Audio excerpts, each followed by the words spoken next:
I am a designer. Of what, you may ask? Of my life. Next birthday, I will be 85.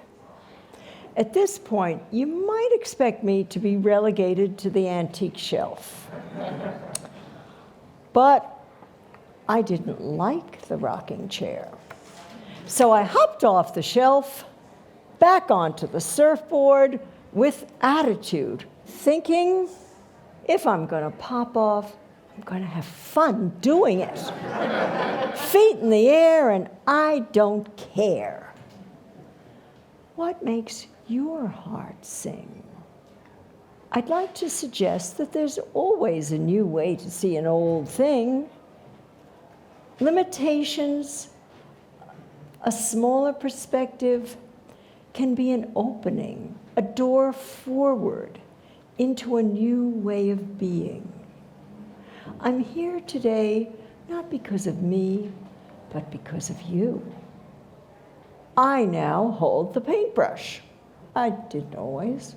Neither brush nor canvas were under my control.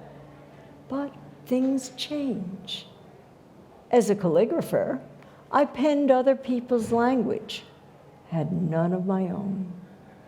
My spirit was masked by a gray screen. Then came the splash. Actually, a lot of splashes when in my 50s, I learned to surf. Total role reversal. It was amazing. Every time I splat, I'd climb back on the board for more.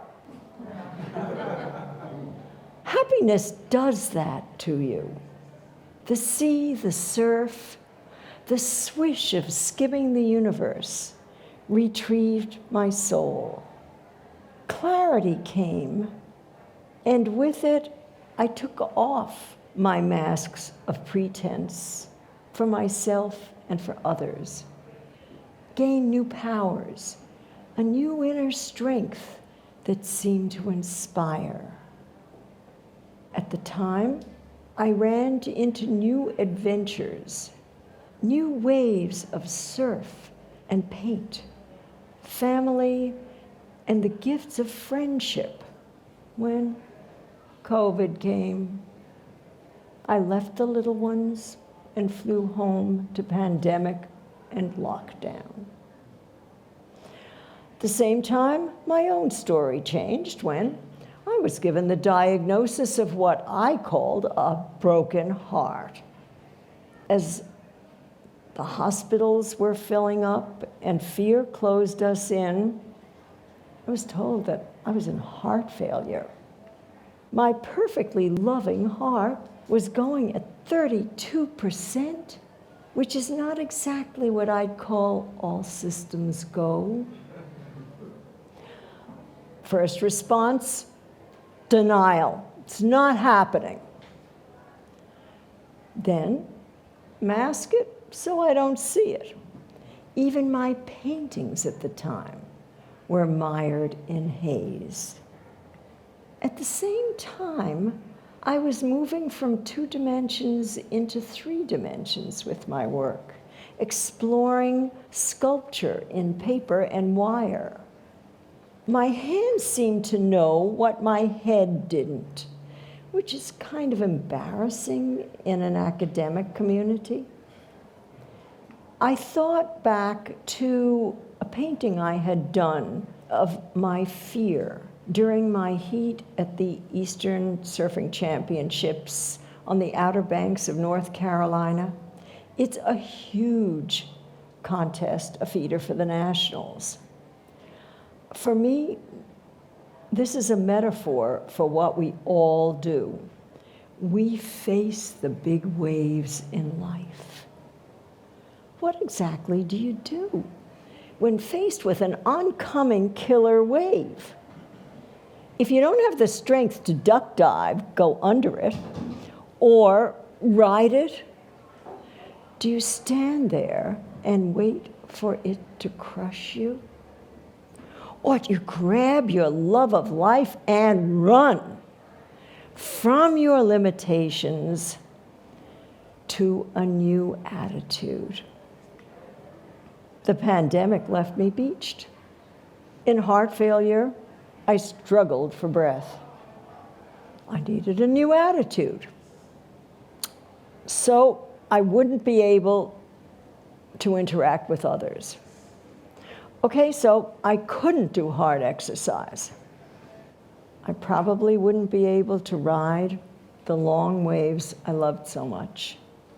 But I could get into the water where I come alive. And I could develop new ways of thinking and working through stories in paint and paper. I could still paint on the easel or on the garage floor, even when I had no clue what my hands were doing. I could just let my body and the brush discover new worlds. I could explore space and the third dimension, find old notes that I just paid no attention to that became the work for me to do today. I began connecting the dots. I started to write with the same kind of freedom with which I painted. I looked at those dots like stars, writing back over my life with a new understanding and honesty. I was able to connect them in a different kind of way, healing old hurts, opening new vistas.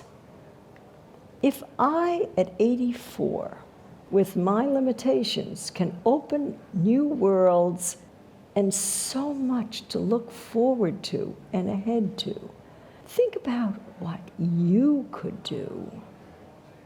What makes your heart sing? What makes you feel most alive, full of possibility, freed from your own limitations? Then ask yourself, when can I put more of that into my life? How about now? If I can do it, what can you do with your creativity and that amazing energy beating inside of you? I want to tell you that more is possible. Come find me and tell me what you're up to. What bright spark inside of you wants to be set free? And I will cheer for you. Thank you.